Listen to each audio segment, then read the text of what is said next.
Carlos Prosperi. Doctor, muy buenos días. Buenos días, gracias por la invitación, Iván. Bien. Carlos, precisamente ya muchas personas conocen lo que ha sido las peticiones del gremio, los distintos gremios de la salud, incluyendo no solamente el tema salarial, principalmente una situación que les preocupa a ustedes, doctores, médicos, enfermeros, todos aquellos que trabajan en el sector de la salud, es el tema del déficit de medicamentos e insumos médicos. Quería preguntarte, tú has sido un principal vocero de lo que es llevar un balance de lo que es el déficit de insumos médicos. Algunos lo ubican en 80, 85, 90%, dependiendo incluso de la región del país. Sin embargo, tú como conocedor de la materia y que estás metido, incluso eres médico del Hospital Vargas, ¿cómo está esta situación hoy en día? Y si se ha mantenido, si se ha incrementado o si hay posibilidades de que esto se reduzca. Bueno, para nadie es un secreto que el incremento, hay un deterioro. Primero hay un deterioro de la infraestructura de nuestros centros de salud. Porque no se le ha metido la mano. Lleva más de 20 años que a los centros de salud no se le mete la mano. Se construyó una salud paralela, una ambulatoria paralela, pero se olvidó los grandes centros de salud, los centros de referencia nacional. Aquel paciente que se complicaba y que ameritaba que ser atendido en un centro de salud grande, entonces a este centro no se le metió la mano, se le olvidó, se le dejó en el olvido. Entonces también nosotros hemos venido denunciando porque el año pasado salimos no solamente a protestar por reivindicaciones salariales justas que cubran nuestras necesidades básicas, porque aquí más de un trabajador del sector salud no pertenece a zonas cercanas al centro donde labora. Es un trabajador que tiene que utilizar hasta 3 y 4 transportes diarios, y hoy en día que el pasaje ronda alrededor de los 1.000, imagínate tú con un salario de 60.000 bolívares al mes. Nada más, él tiene que poner de sacar de donde no tiene para trasladarse al centro de salud para laborar. Entonces, con respecto a la falta de insumos de material médico quirúrgico, sea de fármacos, de reactivos, que también es importante, hoy ronda alrededor del 90 a 95% en los hospitales de la gran capital, de la gran Caracas, pero en los centros de salud, en las regiones, ronda alrededor del 100%, porque el mismo paciente tiene que comprar en la farmacia para llevar su insumo, para llevar su fármaco, y que nosotros, los que laboramos en los centros de salud, a pesar de que percibimos un sueldo no acorde a nuestras necesidades básicas, tenemos que cumplirlo, porque eso no es lo que nos gusta, para eso nos formaron. Lamentablemente, este deterioro nosotros lo hemos denunciado en reiteradas oportunidades. Hemos intentado hablar con el ministro Carlos Alvarado, que de paso es el número 20 en 20 años, un ministro por año de salud, y no han resuelto el problema de salud. Entonces no nos ha querido recibir, no nos quiere escuchar. Escucha solo el que porta el carnet de la patria, solo el que porta el carnet del PSU, pero no escucha a los trabajadores, a los que realmente nos enfrentamos todos los días a esa realidad en los centros de salud.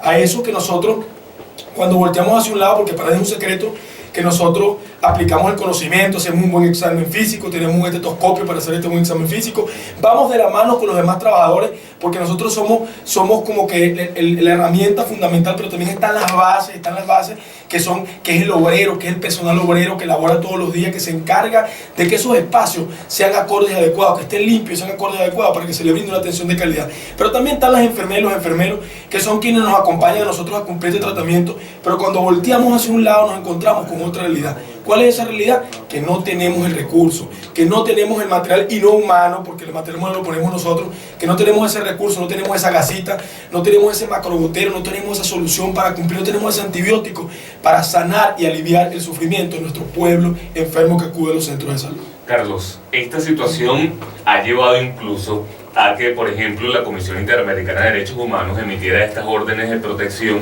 a 13 servicios, al menos el Hospital JM de Los Ríos, este importante hospital oncológico del país. El Estado aparentemente no ha cumplido ante ello, está en la obligación cuando estas instancias internacionales emiten estas medidas de protección, y siguen muriendo niños, sobre todo en el Hospital JM de Los Ríos.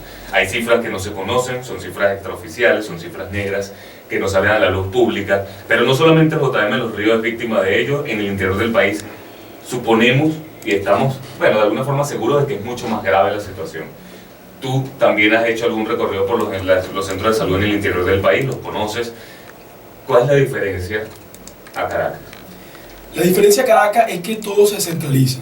Entonces, lamentablemente, los pocos recursos que está dando el Ministerio de Salud, porque son escasos los recursos, también quería mencionar que nosotros hemos recibido ayuda de ONG, de organismos no gubernamentales y de la parte privada. Entonces los pocos recursos que ingresan, están ingresando a Caracas.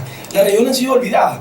Ustedes veían hace poco que el ministro hablaba de que iba a traer no sé cuánto y que iba a ingresar al país insumos por parte, y de hecho lo había mencionado por parte de China y Rusia, y es una gran mentira porque vino un solo avión y no ha vuelto a venir otro más. Entonces yo no sé dónde están esas alianzas con China y Rusia que ellos alardean diciendo que tienen buenas conversaciones con ellos, y esta gente más nunca volvió a traer ni siquiera un avioncito con un acetaminofén al país. Entonces es una triste realidad porque en las regiones es mucho más compleja la situación. A las regiones no está llegando nada porque todo lo centralizaron.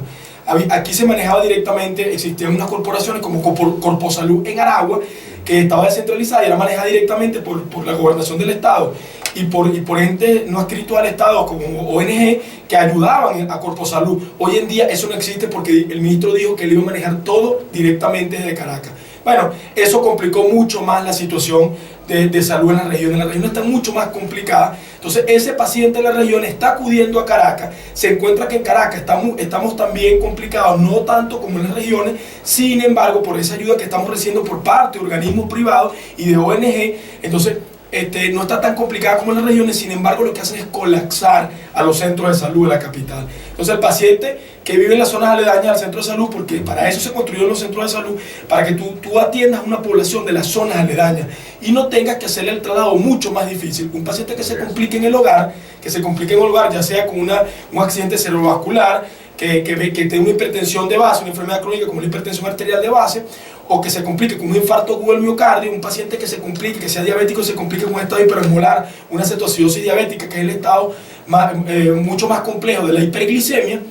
Entonces ese paciente tenía la cercanía donde acudir lo más rápido posible. ¿Por qué? Porque el traslado es importante, el momento en el traslado, los minutos de traslado, porque eso nos ayuda a garantizarle mucho más la probabilidad de vida del paciente. Los espacios precisamente de salud se han cerrado prácticamente. No es que han cerrado estructuralmente, pero sí la atención precisamente se ve limitada, por lo cual estos espacios se han reducido, ¿no? De alguna forma.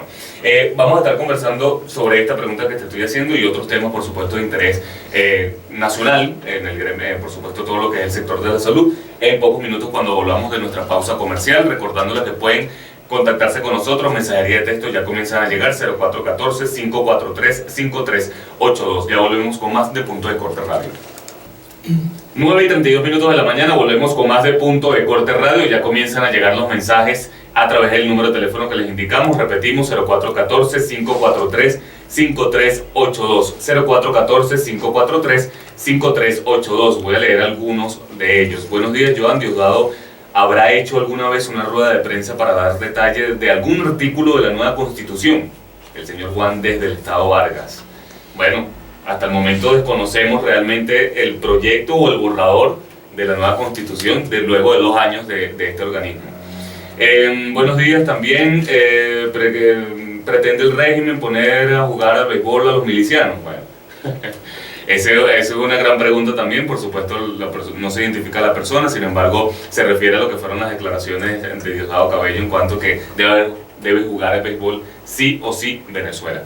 Bien, seguimos en cabina hablando con el doctor Carlos Prosperi sobre el tema de la emergencia humanitaria compleja, toda la crisis de salud que atraviesa Venezuela. Me preguntan también sobre la situación de los pacientes oncológicos y pacientes renales. ¿Cuál es esa? O sea, realmente todos, cualquiera, hasta la persona que vaya por una fiebre, por una alergia, por una gripe, tiene un alto riesgo de complicarse dentro de un centro de salud, ¿no?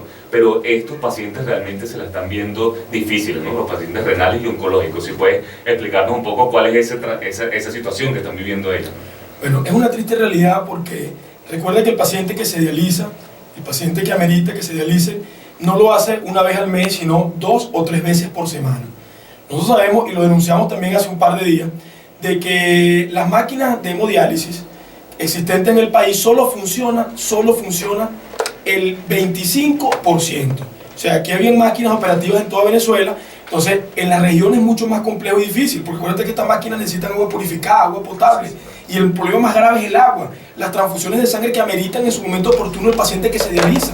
Entonces, tampoco la tiene a la mano. Entonces, ese paciente se ve en la obligación de trasladarse de zonas de difícil acceso, que utiliza un transporte, que le cuesta el transporte llegar a su sitio donde se dializa, y cuando llega al sitio donde se dializa se encuentra que no existe agua. Entonces, y mucho más difícil en el interior del país. En el interior del país. Entonces le hacen una diálisis a media. Esto no se puede hacer una diálisis a media, tiene que ser una diálisis completa. ¿Cuál es la consecuencia de eso, que sea medias? La consecuencia de eso es que el paciente se complica de forma inmediata porque hay un sobrevolumen de líquido. Entonces el paciente se complica y termina siendo hospitalizado en un centro de salud público. ¿Por qué razón?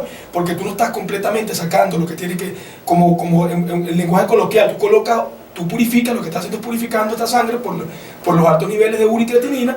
Entonces, ¿qué pasa? Que esto no se hace completamente bien, no terminas de hacer el proceso, no concretas el proceso, y el paciente tiene que hacerle una diálisis en las próximas 24 horas, porque si no se termina complicando. Se le hace la mitad ahorita y la mitad en las 24. No, él va al cuarto día porque el cupo no está, porque las máquinas de hemodiálisis no funcionan, porque no tienen el agua purificada o potable, y porque no hay en algunos sitios la sangre adecuada para la transfusión de aquellos que la meritan. Entonces es una triste realidad. Cuando nos vamos para el paciente oncológico es peor aún, porque el paciente oncológico, aquel paciente que amerita con carácter de urgencia radioterapia y quimioterapia, sabemos que solo se está realizando en el 10% de los centros de salud donde se realizaba. Entonces es una triste realidad, y de paso que están aplicando quimioterapia de segunda línea.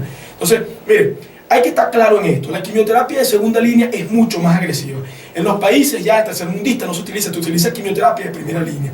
La quimioterapia de primera línea tiene mucho menos complicaciones el paciente. Acuérdate que tú tienes un sistema inmune con baja defensa cuando padece algún tipo de patología oncológica. Entonces, al aplicar la quimioterapia, esto barre tanto las células buenas como las malas. El sistema inmune se complica mucho más y eres existe una probabilidad inmensa de que te contagies de cualquier enfermedad. Entonces, sobre todo de enfermedades nosocomiales, enfermedades oportunistas que están en los hospitales y que son mucho más agresivas. Entonces, este paciente se termina complicando y termina ocurriendo lo peor en los centros de salud. ¿Por qué? Porque en vez de utilizar la quimioterapia de primera línea, intentas con la quimioterapia de primera línea. Si esta no funciona, tú pasas a la quimioterapia de segunda línea, que es mucho más agresiva. Bueno, no, aquí están utilizando quimioterapia de segunda línea de entrada, que es mucho más agresiva. ¿Por qué razón? Porque no están adquiriendo ni están cancelando a las empresas que nos facilitaban este tipo de quimioterapia de primera línea. Y miren lo que pasa, como pasó en el JM con los niños que se complicaron, con los niños que tenían leucemia, que se complicaron con infecciones, que se complicaron, que por cierto la directora, que en paz descanse, no tengo nada en contra de ella, no le deseo a nadie la muerte, porque yo respeto la vida y la muerte. Yo sí respeto la vida y la muerte como trabajador de salud. Ella le daba y decía que en el hospital JM de Los Ríos no le faltaba nada, y bueno, lamentablemente ella se complicó con una sepsis, terminó en un centro de salud privado, porque tuvo los recursos para ir a un centro de salud privado, cosa que no tiene mi pueblo pobre, enfermo, porque no tienen el salario para adquirir un fármaco en una farmacia privada, porque los precios son tan grandes que su salario no le alcanza, y mucho menos se le está garantizando en un centro de salud, cosa que antes se le garantizaba ese fármaco para sanar y aliviar el sufrimiento, que se fue en las mejores condiciones a su casa. Bueno, usted, director, usted decía que ahí no le hacía falta nada, y mire, le costó la muerte por lo menos en esas 2 semanas 7 niñitos. Carlos, esta quimioterapia de segunda línea, tú dices que es más agresiva, ¿se aplica cuándo? O sea, ¿es para ya los pacientes que están en una situación mucho más avanzada?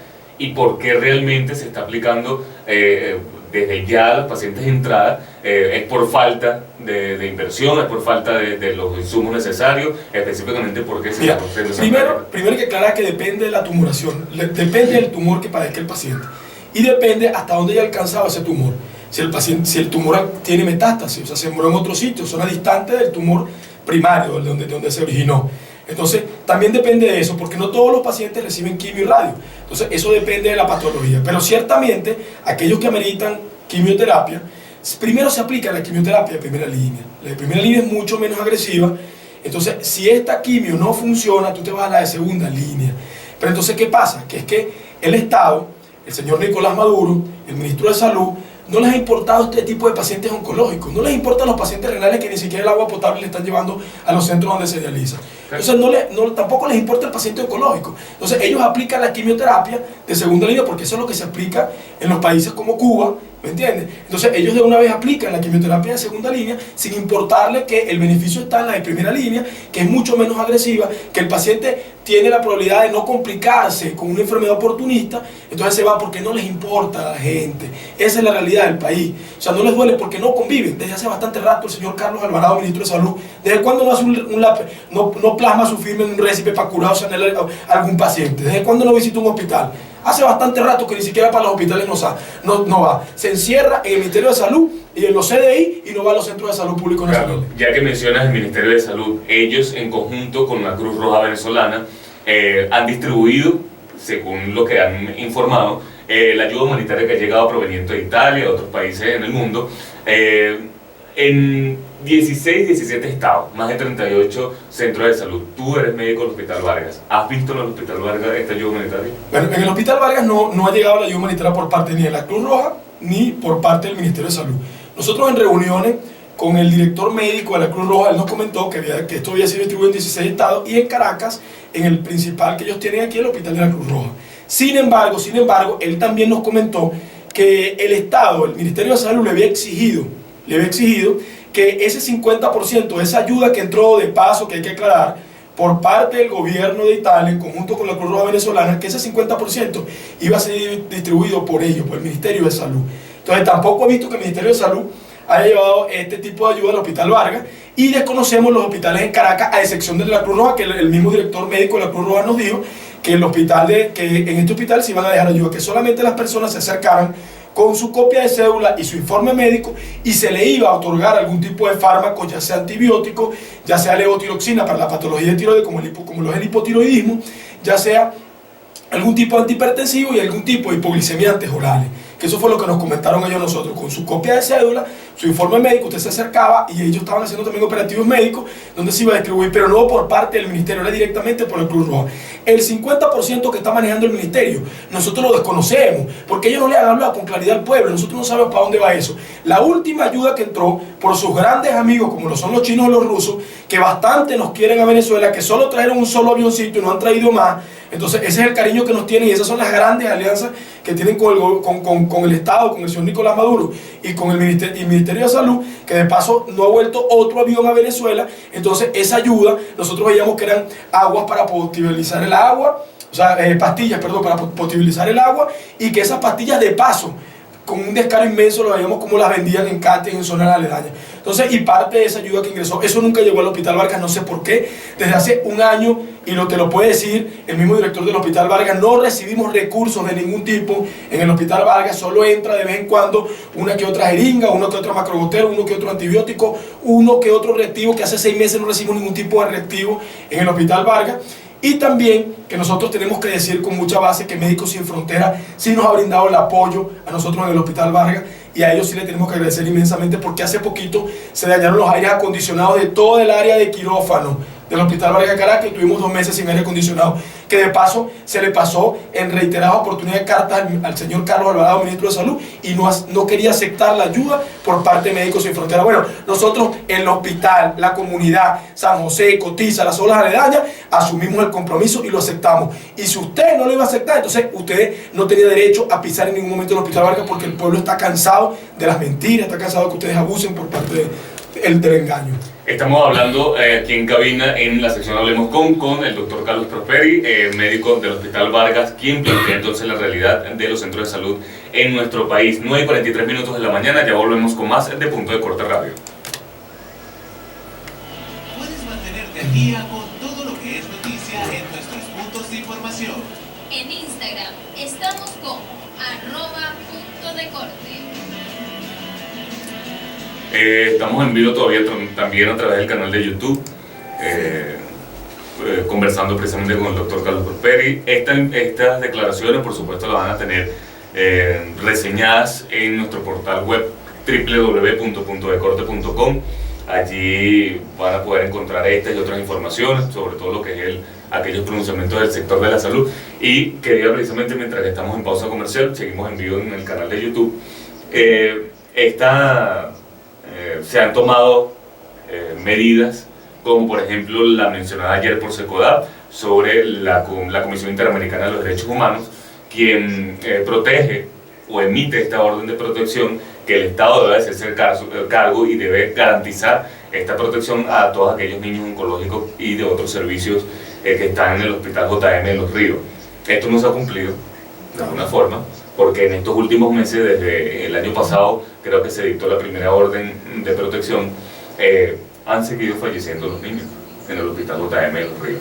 Son cifras que no se conocen, Carlos, pero de alguna forma ustedes lo han podido ver, ustedes conocen de esa situación, de esa realidad, y que también representa un alto costo para quienes de alguna forma denuncien. También viene ahí lo que es el acoso laboral, la persecución que ustedes también han denunciado, ¿no? Desde el papel de la directiva a los distintos hospitales, ¿no? Es que más allá de que la Comisión Interamericana de los Derechos Humanos haya planteado ya en segunda oportunidad que se le dé protección a los niños, es que no solamente son los niños de los JM de Los Ríos, son los niños de toda Venezuela, son los adultos mayores, son las mujeres embarazadas, todos padecemos las mismas necesidades. O sea, aquí todos tenemos un familiar que padece una enfermedad y que lamentablemente no puede adquirir el medicamento, ni por la vía del sector público, ni por la vía del sector privado, porque como yo lo digo, tú con ese salario, con ese sueldo que nosotros percibimos, por ejemplo, mi última quincena fue de 63.322 bolívares. Como yo si sufro de hipertensión o sufro de diabetes, que Dios me cuide y me proteja, ¿cómo compro yo el fármaco si el fármaco cuesta 180.000, 200.000, 300.000 bolívares? ¿Cómo hace la familia que tiene hijos, que tiene que mantener a sus hijos, que tiene que vestirlos, que tiene que darle alimentos, que tiene que pagar servicios públicos, que tiene que pagar transporte? ¿Cómo hace para comprar el medicamento si tiene todos estos gastos? Entonces con el salario que percibe hoy en día no le alcanza. Entonces ellos se siguen burlando no solamente de los derechos humanos y respetándolos, sino también de los trabajadores, porque los amenazan cada vez que el trabajador denuncia.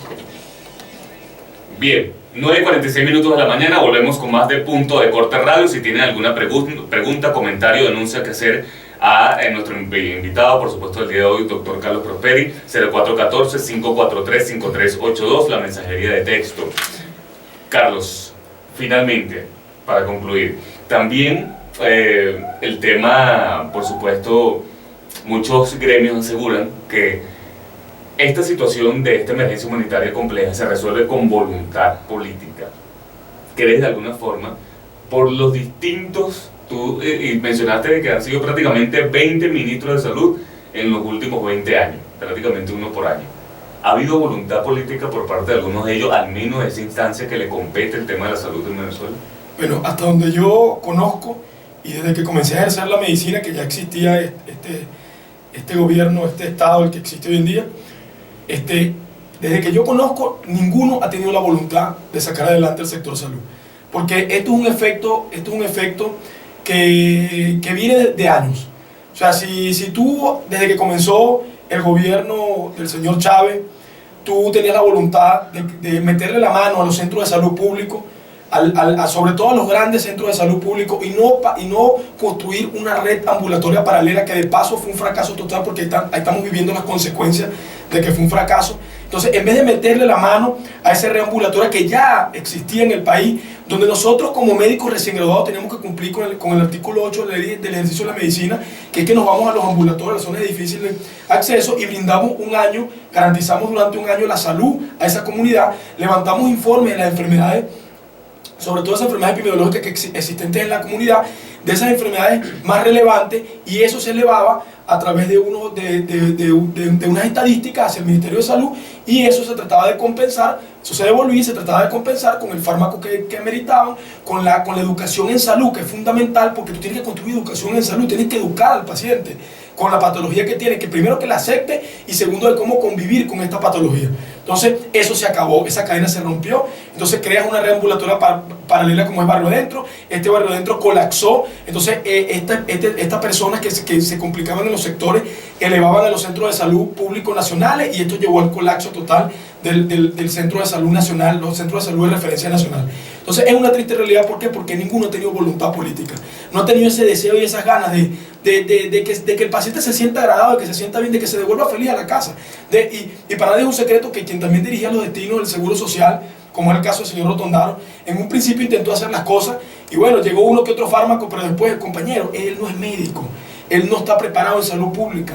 él no pertenece al sector público. Yo siempre he dicho que quien tiene que dirigir los destinos del Ministerio de Salud, que quien tiene que dirigir los destinos del Seguro Social en Venezuela, tiene que ser alguien que labore de forma directa en un centro de salud, que haya vivido por lo menos 10 años trabajando en un centro de salud y que conozca la realidad, que haya aprendido esa realidad, que conozca las necesidades de nuestro pueblo enfermo. Pero el Ministerio de Salud ha estado a cargo de muchos militares. De muchos militares, por eso te digo, se han espaciado entre médicos y militares, tanto el Ministerio de Salud como el Instituto Venezolano de los Seguros Sociales. Entonces es una triste realidad que tú, simplemente por tener un color rojo, por ser amigo del presidente de turno, por ser compañero, compinche, entonces tú asumas un compromiso de esa magnitud, porque para mí es un secreto que dirigir los destinos de la salud en el país es un compromiso de una gran magnitud, que si usted no lo conoce, usted lleva al deterioro, y eso no es jugar con manejar el Ministerio de Economía, no es jugar con manejar el Ministerio de Vehículos, de la tecnología, no, es manejar la vida del pueblo de Venezuela. Está en riesgo la vida, puede ocurrir lo peor, que es que este paciente pierda la vida, como está ocurriendo en los centros de salud públicos y como está ocurriendo en las casas, porque no tienen cómo trasladarse a los centros de salud. Doctor Carlos Prosperi, médico del Hospital Vargas, muchísimas gracias por acompañarnos. Gracias a ustedes por la invitación, y le hago el llamado al pueblo a que despierte, a que exija que se le garantice ese derecho que está contemplado en la Constitución, como es el derecho a la salud y la vida, y que sepan que hay un sector salud que va a seguir luchando y trabajando para que nuestros hospitales funcionen, para que nuestros ambulatorios funcionen, y que no vamos a doblegar ni a desmayar hasta que exista un salario y un sueldo justo que cubra nuestras necesidades básicas. 9:51 de la mañana, nosotros vamos con nuestra siguiente sección.